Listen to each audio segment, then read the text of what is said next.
Welcome back to Les Schwab Tire Center's Outdoor GPS, presented by Fisherman's Marine and Outdoor.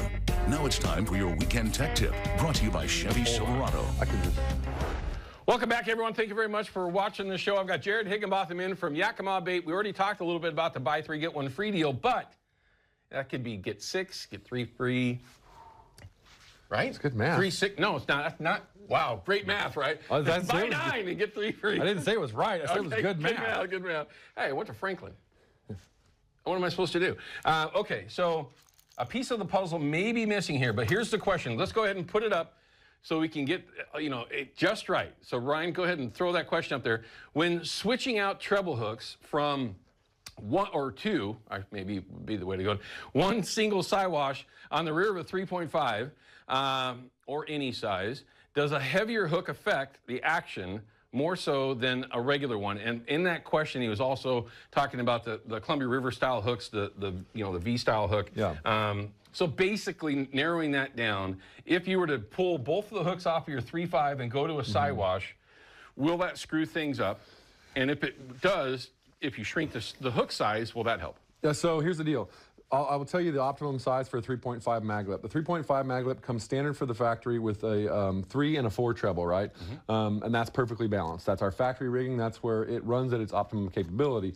Now, with a single Siwash, what you want to do is I remove the belly hook, right? I remove the belly treble. I leave the belly split ring, right?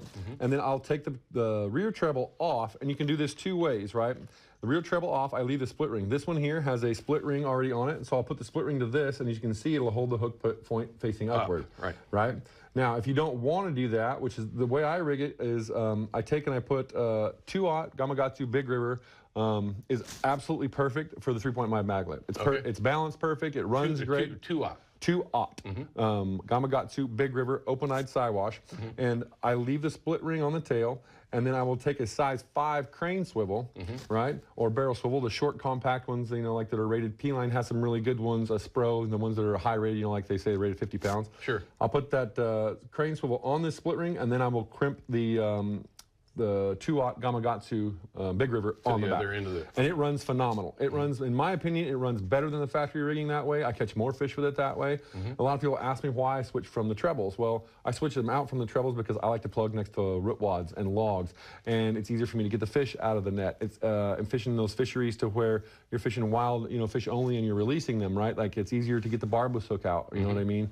It's just much easier on the fish, and so there's just a lot of reasons. And in the fall, I don't get as many leaves hooking up on my hooks, right?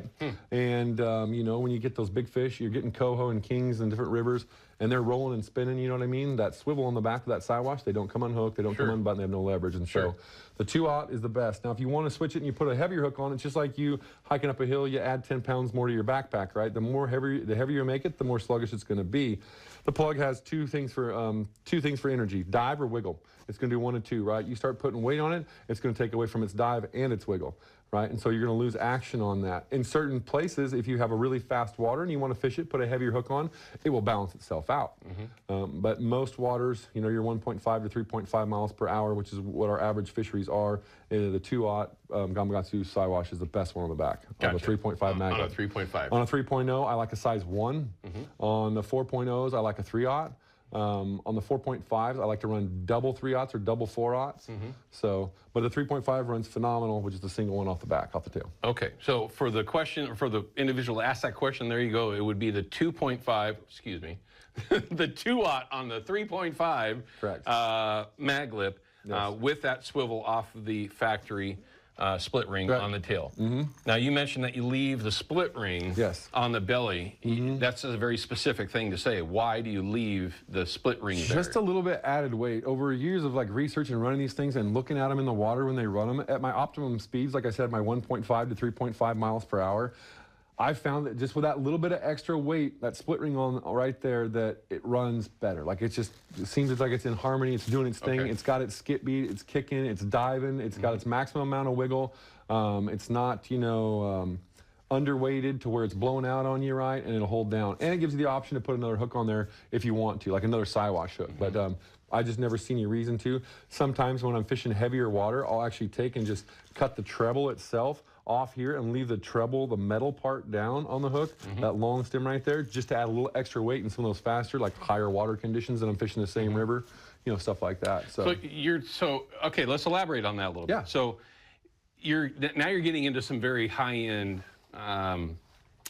you know, modification. Yes. When you're talking about that specific, where you're cutting everything off but the middle of that treble hook, just for weight, can you take that even further? Yes. I mean, what would be your next step if you're trying to manipulate a plug in a certain situation?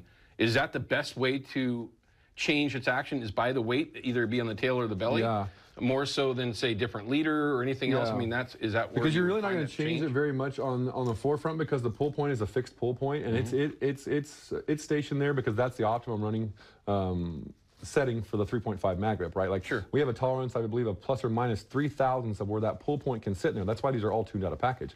And so that point will never come into effect. The only way you're going to affect this thing out of this is by, if you wrap it, how much you wrap and how much you put on it, where you put the wrap on the plug, or if you change out the hooks. What I tell everybody, I always suggest to leave one factory rigged, and if you're going to start messing with them, leave one factory rigging, put it out in the water, have it running, and then as you're tinkering with the other one, put it out right beside it, and make sure it exhibits those same characteristics. So then you know for sure that you're in the realm of where it should be running. Correct. It's like even at Drano, if I'm running 6, Pro Trolls and prawn spinners or cut plugs or whatever, right? My rod out the back over my motors is usually a 4-ounce lead, 20 feet down with a maglet 3.5 or 4.0 on a 4-foot leader behind it, right? But that hook there, if I'm going to run that maglet in Drano, your average speed's 0.8 to 1.2, right? So how do you make that maglet just as effective there? Well, I don't run a 2-aught on it. I'll run maybe a 1 or a 1-aught, because then lighten it up, right? So then it doesn't have speed tolerance anymore, so I can't run that plug at 3 to 4 miles an hour because the weight's gone that holds it steady. But at those slower speeds, it's more erratic. Gotcha. Right? It's more erratic. And so I'm getting more action out of my plug at a slower speed simply by making a smaller hook. Gotcha. But it won't be speed tolerant anymore because I lost speed tolerance when I changed weight. Yeah. So pay attention to what he's saying. I mean, you can certainly manipulate these things in order to work the way you want it to work, the way it should work in different current speeds and situations. That was a good point, though, about getting into that 0.8 to 1.2. I mean, now you're well below where it was even tested to run. Yeah, because all your plugs standard pretty much from 1.5 to 3 miles an hour will dive and exhibit the same action, right? From 1.5 to 3.5, if you want to dive 20 feet and you let out X amount of line, or 1.5 miles an hour, it just takes longer to get there than at 3.5. So when you start dropping below that standard of 1.5 to 3.5, or going above that standard, you have to make a little bit of alterations to get the same, exhibit the same action out of that lure. Gotcha. Make sense? Yeah, it makes perfect sense. I mean, so yeah. Well, where are you going to get that, everyone? Great question, and it was a great answer. Hopefully that helps you out. Hopefully that helps. Sorry, it was a long answer, but I really wanted to explain. But that's the kind of so stuff people that understand. When you're, and you know this better than anyone, plugging has had a revival here in the last couple of years. There's a lot more people. Even, I mean, this is what I've noticed just in the last handful of days on a river that's got a lot of different types of people on it, and that people like to fish in different ways, are even pulling plugs. Yes.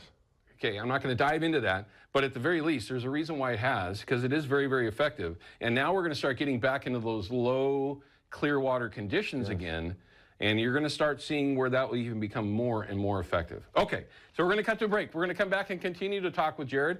We're going to talk a little bit about some spring Chinook stuff, okay? I know we talked about the buy 3, get 1 free deals, of course, and we'll kind of refer to those. But he brought in his favorite flashers that he likes to run with some of these products for spring Chinook specifically. We'll be right back. Outdoor GPS is brought to you by Yakima Bait, steeped in tradition, innovation, and fishing success. Procure Bait Sense, ruthlessly effective. And by North American Metals Incorporated, first choice for all your metal roofing and siding needs.